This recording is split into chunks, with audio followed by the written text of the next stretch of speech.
Entry number 2. IPUS, the Parliament that tries.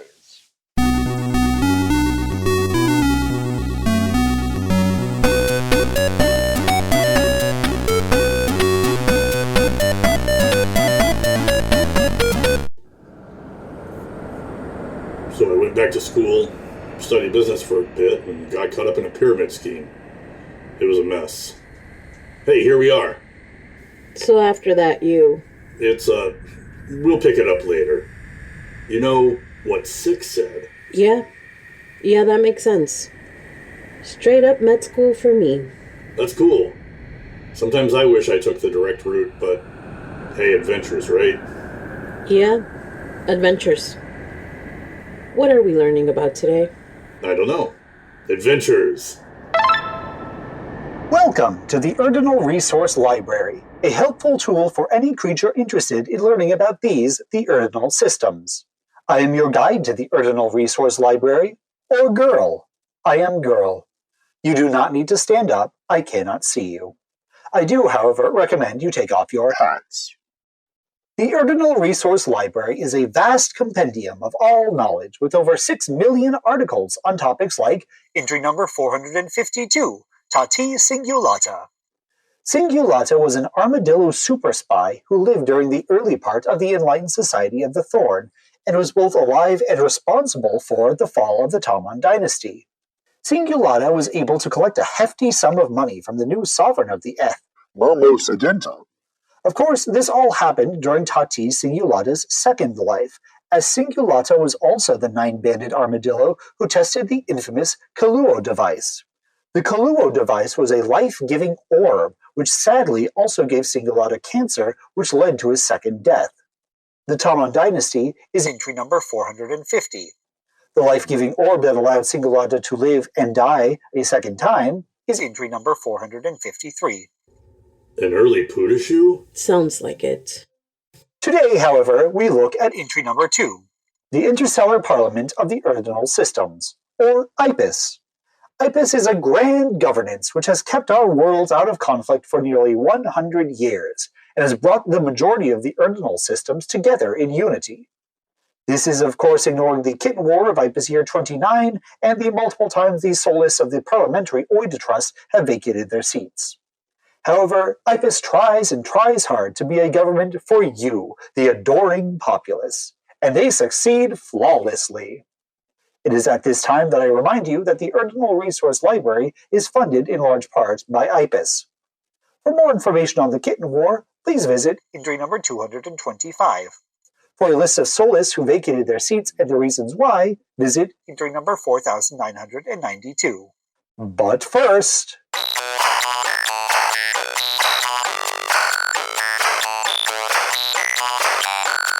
Let's review! Urdinal time is split up into 4 epochs: Postchatera, Anteconciliatus, Empire Year, and IPUS Year. Postchatera lasted 1,885 years. Anteconciliatus lasted 2,019 years. The Empire Years lasted 1,000 often violent years, and we are currently in the IPUS Years, where everything is much better. The Urdinal Systems describes the 12-light-year radius around the central star of Astra. The Urdinal Systems is made up of 4 empires: the Royal Empire of the Canine, the Theocracy of Alligators, the Cat Empire of Cat, and the Interstellar Parliament of the Urdinal Systems. This has been the review. Question time! When was the Interstellar Parliament of the Urdinal Systems founded? Abe. IPUS Year 0. Alf. 184 Anteconciliatus. Empire Year 790. Ark. IPUS Year 48. Enter your answers into your comm device or your school screen. Go ahead. Don't be worried, you're here to learn. I will, of course, judge you, but hopefully none of your classmates are looking. Would it surprise you to learn that all 4 of these answers may be correct? I bet it does. I'm sure you're all panicking and surprised right now. It is at this time that I remind you that I do not have any experience with panic or surprise, as I am a computerized intelligence. However, you may visit the entries on these emotions to learn all about them. Entry number 3,100,000 and entry number 3,100,001, respectively. Now, let's look at the history of IPUS, shall we?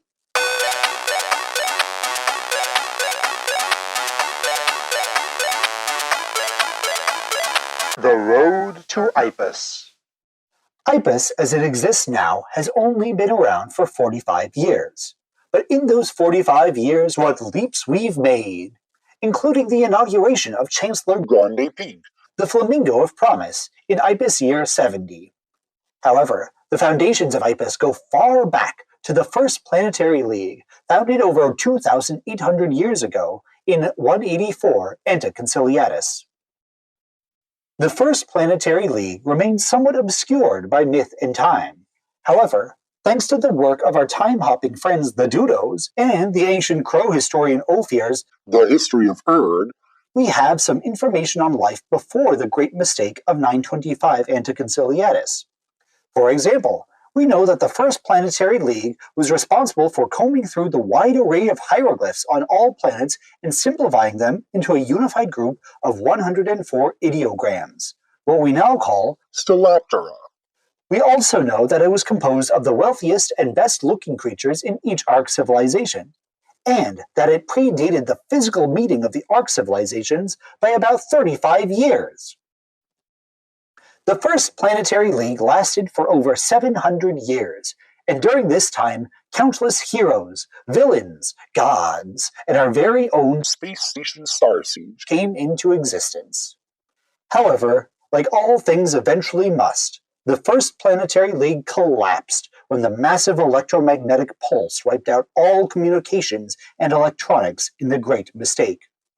What followed was 1,000 years of a literal dark age.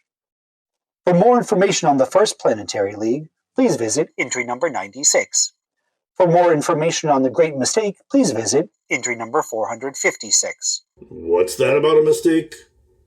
Did they make the quiet years happen? They made... Excuse me. GUrRL 36X7. This is your weekly reminder not to interrupt the listen. I don't know what My year. are, but it hardly seems relevant. They made the quiet years. The League of Planets was re-established in 1920 Anticonciliatus, once again bringing long-distance communication and understanding to the wealthiest and best-looking of creatures. It was the Second League of Planets, that made the fateful decision to force the Empire System, in 1969 Anticonciliatus, where all of the Urdinal systems were broken into creature-specific empires, from the Anteater Empire of the the Enlightened Society of the Thorn, to Marsupia, the Marsupial Empire, to the Snake Empire of the Orobotic Hegemony. It's easy to look back and comment on how foolish this decision was, now that over 1,000 years have passed since the Empire System was created. However, at the time, it was seen as the only way to stop the horrific Planets War. It is also important to remember that some members of the Second League of Planets, specifically the Coyote, Handsome Mo Zapotec, held extreme power, and that those who disagreed with these powerful creatures often found themselves working on the remote Ojai Gamma Collector. The Empire System saw the continued fracturing of the Urdinal systems, and the idea of having a centralized government for all creatures became difficult to imagine. Certain treaties and loose borders were understood, and as time went on, Space Station Starsiege became one of the primary neutral grounds. Starsiege's status as a congress of neutrality amongst the divided empires was solidified in Empire Year 457 with the Kandula Conference, when the Matriarchy of the Proboscis, headed by Elephant Queen Parvati, negotiated terms to the end of the First Grand Urdinal War. During the interwar period, Starsiege continued to be a neutral ground where all of the various conflicts were resolved, important radio transmissions were translated and rebroadcast, and the building of the first trans-Urdinal space railroad was supervised. With the success of Starsiege came other attempts at creating a centralized government, the first of these attempts being the Combined Commonwealth, founded in Empire Year 790. The combined Commonwealth was a union created between the Commonwealth of Rodents, the matriarchy of the proboscis, and the colonies of the Lepus. The combined Commonwealth tried to remain neutral during the first few decades of the Second Grand Urdinal War. However, eventually, in Empire Year 815, they had no choice but to enter. 2 years later, the combined Commonwealth was dissolved. For more information, please visit entry number 123. There were a few other attempts throughout the Empire system at creating a unified government, one of the most successful attempts being the farmland. The farmland was created after the Ninth Treaty of Agricon was signed between the Porcine Monarchy, the Council of Thrice-Cow, Team Equus, and the Goat-Sheep Alliance. This was Empire Year 816. About 120 years after the founding of the farmland, this new empire was widely considered a great success. So much so that another empire, the Flock of the Crystal Plumage, wanted to join the farmland and create a new unified republic. In Empire Year 937, with the Treaty of Pocon, the farmland and the flock joined together to form the Semitron Republic. The Semitron Republic, the Republic of Seeds, was another great success and thrived until it later joined IPUS. Another important step in the founding of IPUS was another unifying government during the turbulent Second Grand Urdinal War. This was the Uneasy Alliance. The Uneasy Alliance began in Empire Year 814 with the Treaty of Halpunki-Garhuja. After the success of the combined Commonwealth and before the founding of the farmland. It incorporated the Anteater Empire of the Enlightened Society of the Thorn with the Bear Empire of the Ursine Libertine and the World's Wood of Primates, though they had technically been a part of the Eth since about Empire Year 758. That's a whole other story. The Uneasy Alliance, despite its name, became a powerhouse of the port-bow side of the Urdinal systems, and eventually, in Empire Year 870, with the Bow-Cat Empire of Cat ceasefire, they became the Precipice of Thorns. Cats. Bone crushers. Bone crushers. The Precipice of Thorns continued the legacy of the Uneasy Alliance, and without the Precipice of Thorns, the Star Siege Subterfuge, where Starsiege was successfully wrenched from the paws of the true cat Sultanate of Cat, would never have been so successful. The Precipice continued throughout the rest of the Empire years until they eventually joined IPUS. For more information on the farmland, please visit entry number 124. For more information on the Uneasy Alliance and the Precipice of Thorns, please visit entry number 300.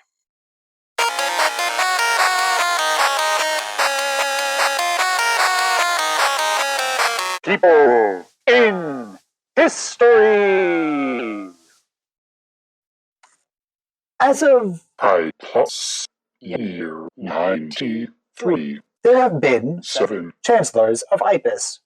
These chancellors have all had their ups and downs, as even the virtuous wombat chancellor at Konyun began the oft-overlooked kitten war in IPUS Year 29. Don't worry, though, as Chancellor Konyun realized his mistake and ended the kitten war after a few months.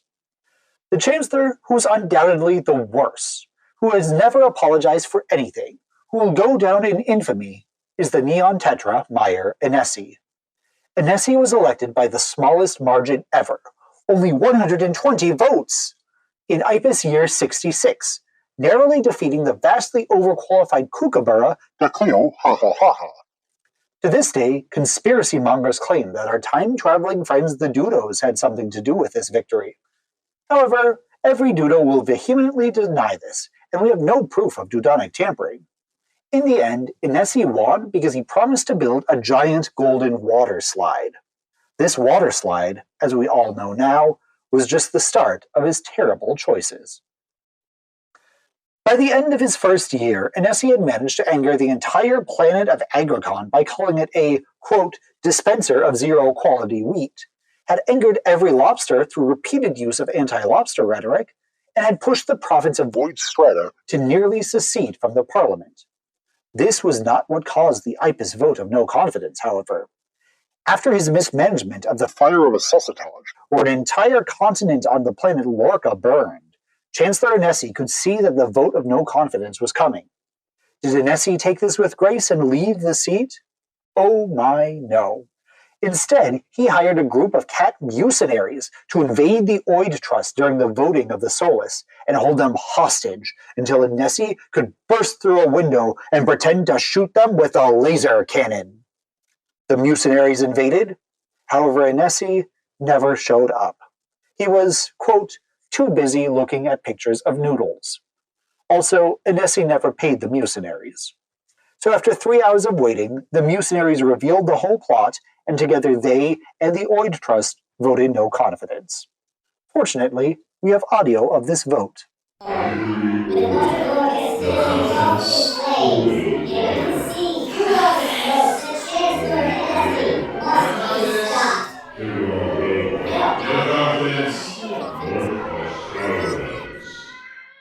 The vote was quickly agreed to by the Arthe Trust. In IPUS year 70, Meyer Nessie's reign of terror ended, and the former Chancellor was thrown into the pot, the prison of Star Shelley. Nessie spent the rest of his life in prison, and died hated and alone in IPUS year 85, on the day 24 Funkra, which is now a bank holiday. Next 24 Funkra, be sure to thank your lucky stars that Nessie's reign of terror was only 4 years. To find out more about Nessie, please visit entry number 260. For more information about the pot, please visit entry number 206.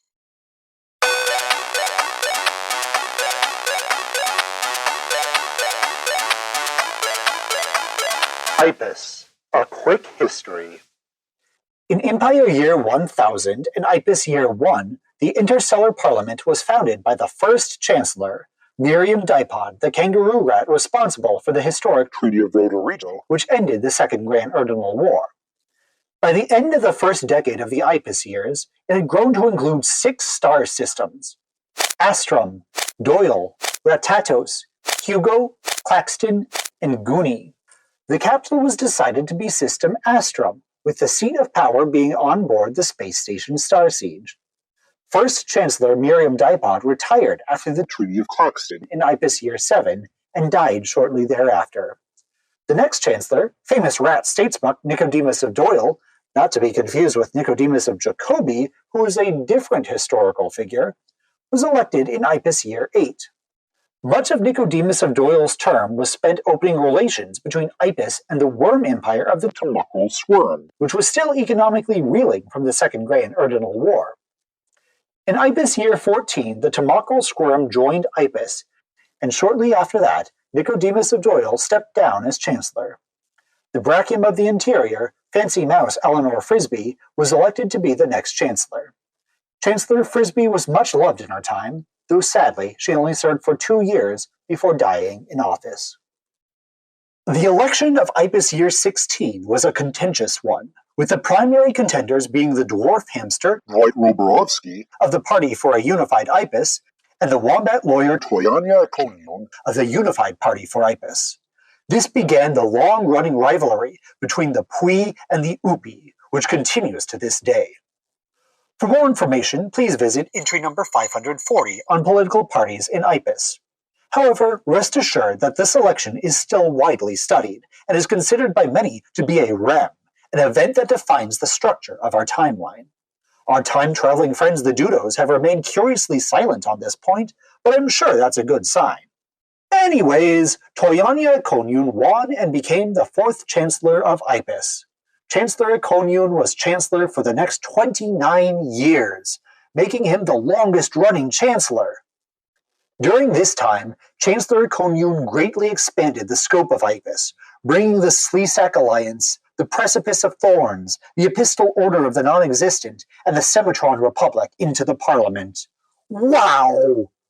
Of course, Econium's reign of virtue was marred by both the bloody Pruning of Thorns, in IPUS Year 28, where Precipice spy names were declassified, and the Kitten War of IPUS Year 29, which we try not to talk about.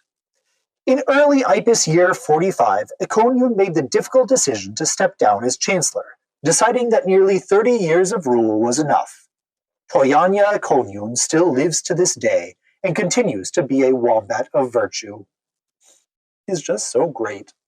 My research shows that wombats poop cubes. Whoa. Yeah, it's pretty cool. Petunia Landuo, the three-toed sloth, was elected after Econium stepped down, and immediately began working with the Outlands to join IPUS. Chancellor Landuo met the governor of the Outlands on the metallic cube Dog to reach an understanding. The two governments would become one, but the Outlands could be a mostly autonomous community within the Parliament. 3 years later, in IPUS year 48, Chancellor Landuo oversaw the Treaty of Magellan Vica. This treaty brought the Aquatic Federation into IPUS and officially ended the Empire system. The final achievement of Chancellor Landuo came in IPUS year 65, when Modern condensed RC was adopted by IPUS as the official language in orthography, and it was, some would say forcibly, adopted by all IPUS planets. Petunia Landuo stepped down as Chancellor after 21 years, and she was followed directly by the disastrous reign of Chancellor Anesi. Gagnepain, the Flamingo of Promise, became Chancellor in IPUS year 70 and shows no signs of stepping down and has been so much better than Anesi. For more information on each of the former chancellors, visit Miriam Dipod, entry number 255. Nicodemus of Doyle, entry number 256. Eleanor Frisbee, entry number 257. Toyanya Ekonyun, entry number 258. Petunia Landuo, entry number 259. Meyer Inesi, entry number 260. And current Chancellor Gagnepain, entry number 3. Question time! How many provinces are in IPUS? Abe, 7, Alf, 8, 11, Ark. 16. Make sure you answer. If you don't, your lack of excitement will be noted on your forever records in the Robotic File Clutch. So please, answer. I'll wait. I'm waiting. I'm still waiting. I'm beginning to think you're not excited about your government. Unless, of course, this isn't your government. I wonder what this hypothetical other place must be like, because you're not from the Royal Empire of Canine or the Theocracy of Alligators. They have their own info trawlers. No, you would be different. Not here. Press a button. Move on. You inputted Abe, or 7. You're correct! Congratulations! You get 1 star point to be used in your skull store. Please note that star points are an experiment and should not be used as legal tender. The legal tender is the bit. If you want to learn more, please visit entry number 62.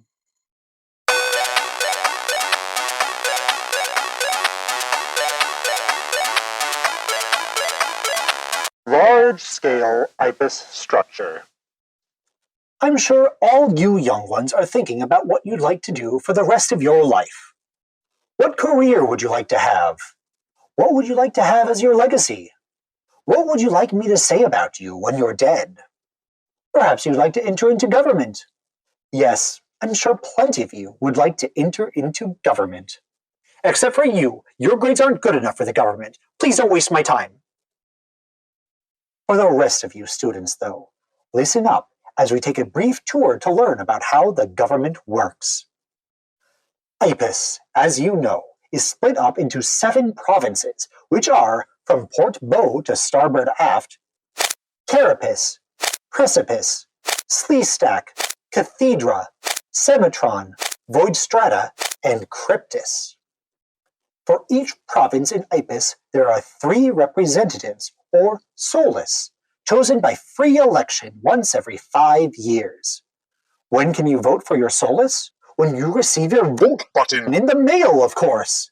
The 21 Solus are joined by 4 others from the Dudos of the Nidus Temporis, the Ancients of the Octuline, the Outlands, and the Space Station Star Siege to form the 25 seats of the Oid Truss. The Oid Truss lives and works on board Star Siege for their term and are responsible for continued support of the Chancellor and their Brachium. They cast an OK or Nope vote every 6 months to show this continued support. Also, all systems-wide legislation must begin at the Oid Truss before moving to the Arthe and Autu trusses.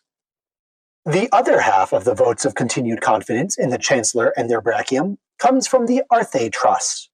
The Arthe Truss is composed of 14 imperium, one from each of the old empires or star systems that joined IPUS.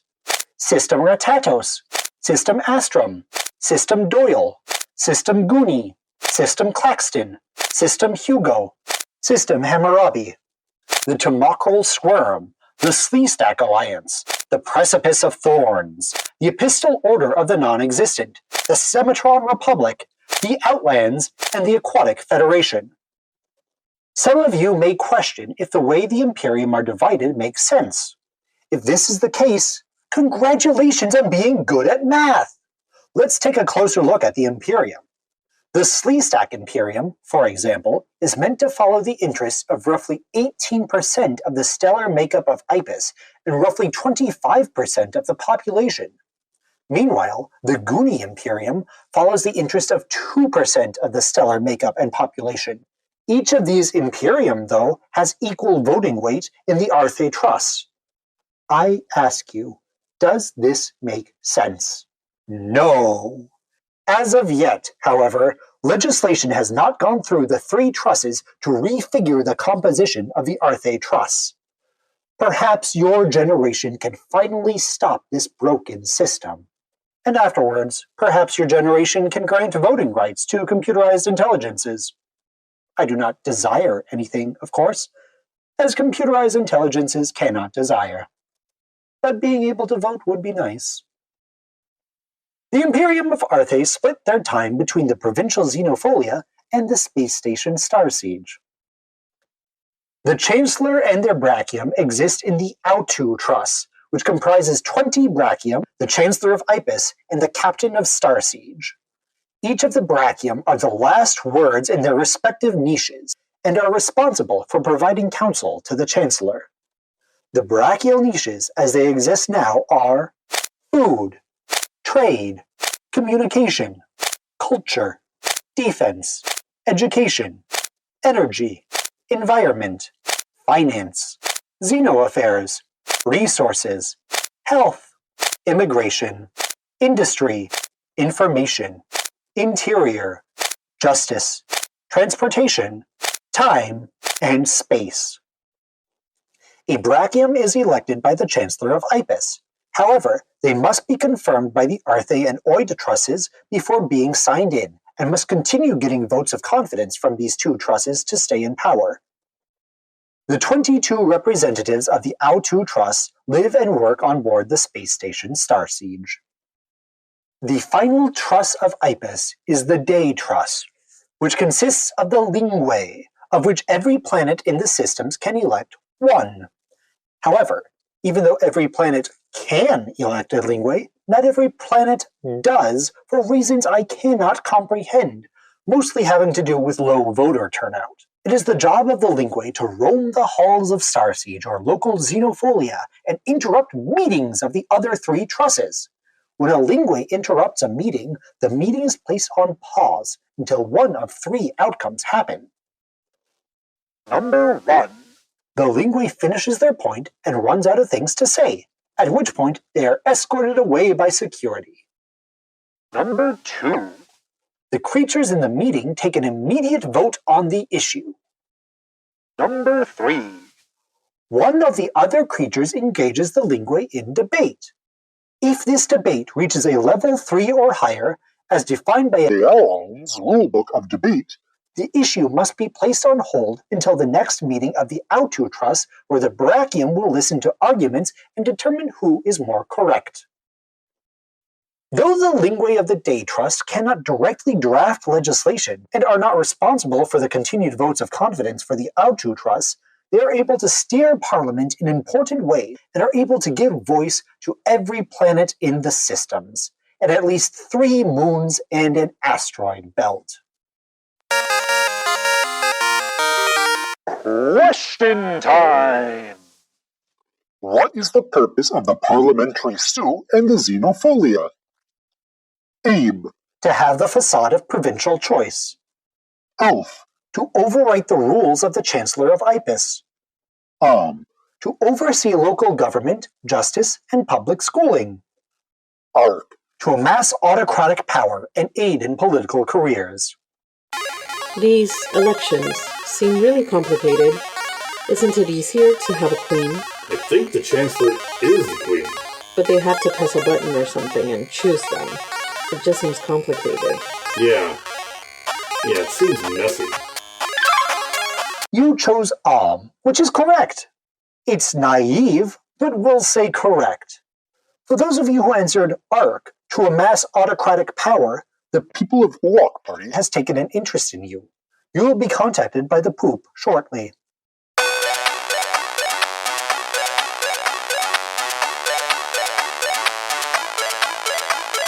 Local IPUS government.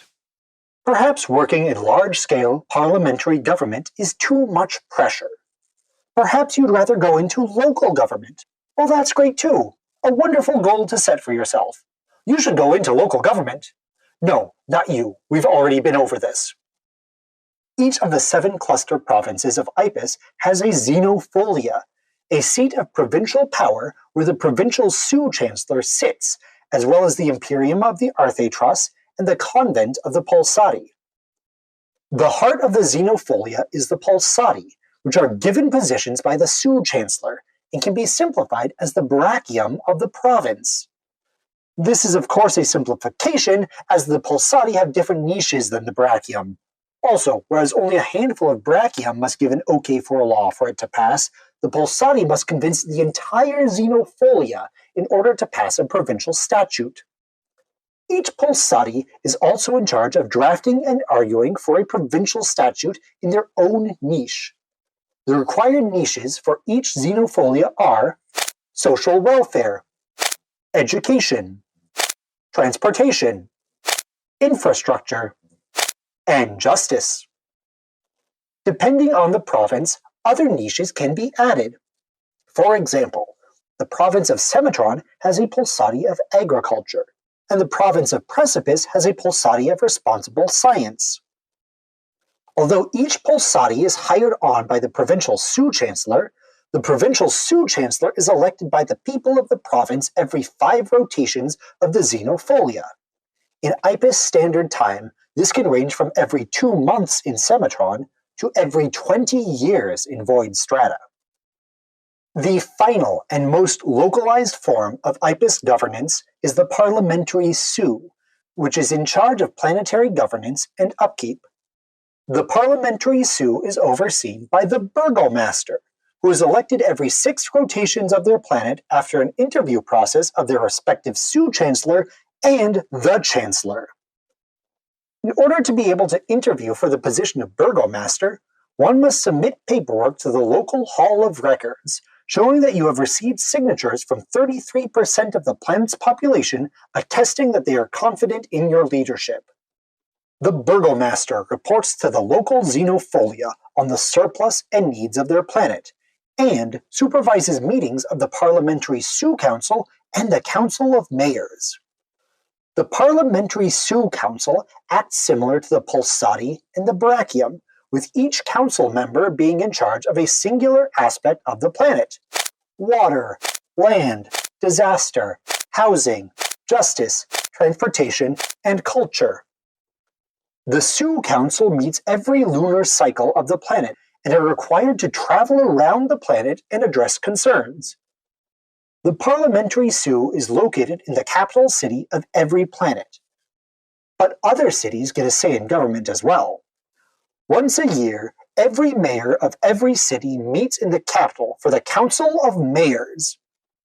For more information on the xenofolia, please visit entry number 560. For more information on the Parliamentary Sue, please visit entry number 561. And for more information on mayors, please visit entry number 10,001.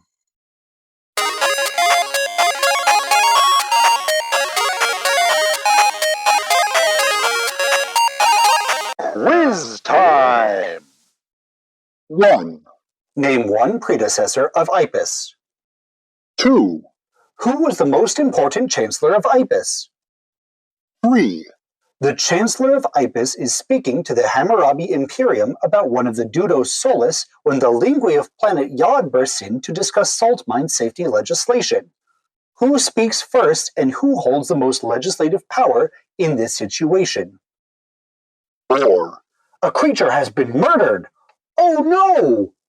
What court tries this case and what detention facility would the guilty party be banished to? 5.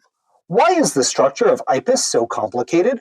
Please input your answers on either official letterhead or whisper your answers into your Experience cone. When you're finished, please wait calmly, or enjoy some other articles found in the Urdinal Resource Library. We will continue as soon as all answers have been submitted.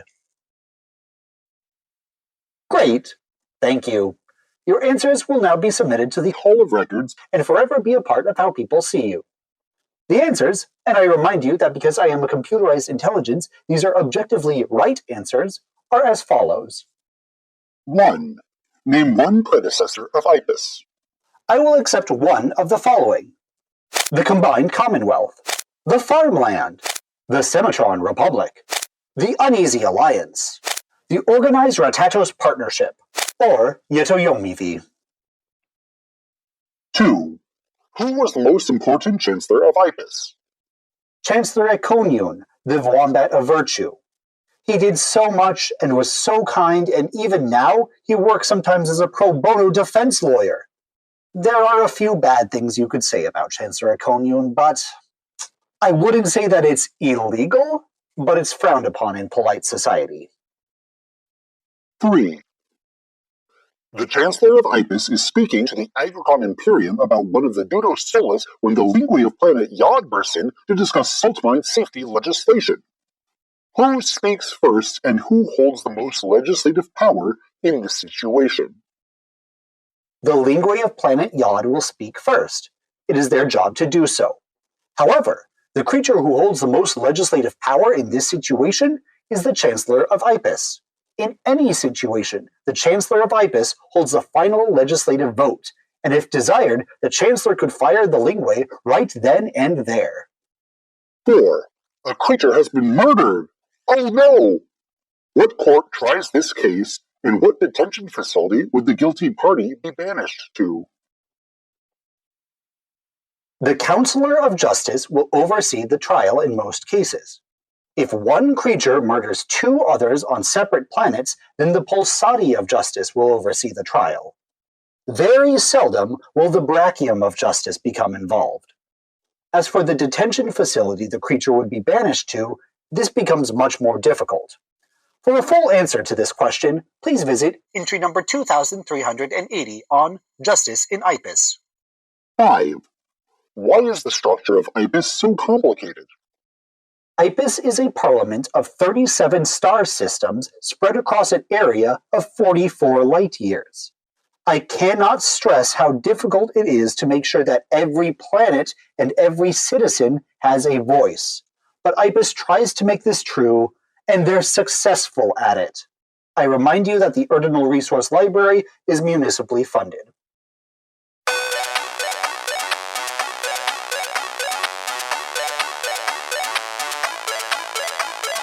Goodbye for now. That's all the time allotted for today. Thank you for choosing the Urdinal Resource Library for your educational needs, and thank you for choosing to follow along with one of our personal lesson guides. If you're interested in continuing to learn about IPUS and its workings, why not visit some of these other entries in the library? Entry number 3, Grande Pink, current Chancellor of IPUS. Entry number 24, the Treaty of Gog, bringing the Outlands inside. Entry number 96, the Planetary League, where the wealthiest and best-looking met. Entry number 97, the Second League of Planets. Take 2 on large-scale governance. Entry number 123, the Combined Commonwealth, a brief empire of mice and elephants. Entry number 223, the Treaty of Rodorito, ending the Second Grand Urdinal War and starting IPUS. Entry number 255, Miriam Dipod, the first Chancellor. Entry number 258, Toyanya Econion, A Right Honorable Wombat and the longest-serving Chancellor of IPUS. Entry number 2380. Justice in IPUS. How to define criminals and where to put them. Entry number 10,001. Mayors. The heads of cities. Up next in An Urdinal Overview. we have our first look at one of the many species that makes up these systems. The time-hopping dimension pigeons, the dodos. Join me as we discuss this ancient bird without whom we wouldn't know much of our own history. In Entry number 13. Dodos.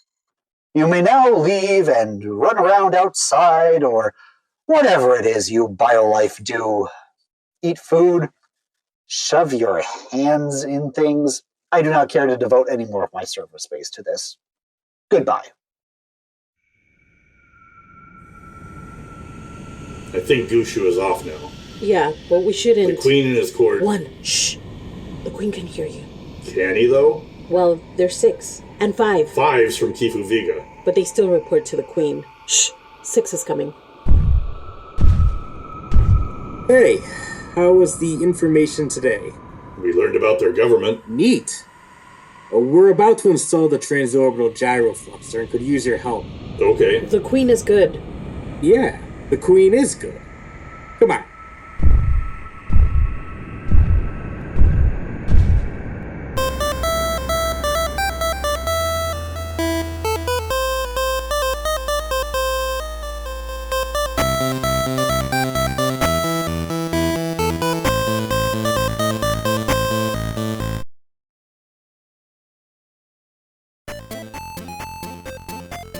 GUrRL, the guide to the Urdinal Resource Library, is written, directed, and produced by Vvinni Gagnepain. The associate producer is Andrew Gingrich, and the sound mixer is Stephen Holliger. Music is by Roll Music. Jason Eathy is 1, Gabby Monroy is 2, and Kevin Dolan is 6. Thanks for listening. Follow us on social media, UrdGuy, URD Guy on Instagram and Blue Sky, and rate, review, and subscribe on Apple Podcasts and Spotify.